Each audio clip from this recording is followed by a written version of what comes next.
Hello friends, I have some really exciting personal news that I wanted to share with you. I actually just released a book called Retire to the Fullest, and it basically represents everything that I've learned over my 20-year career in wealth management.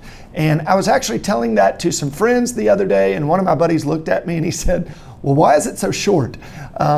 And so maybe I should qualify that by saying it's everything useful that I've learned in my 20-year career in wealth management. And I actually see that as a positive because I like short books. I like when authors get to the point and they tell you what they want to tell you. So it's on Amazon, Barnes & Noble. We've got a hardback, a paperback, and an audiobook. So I would love for you to enjoy it, and please leave a review in the Amazon comments. I'd be very grateful. Thanks so much.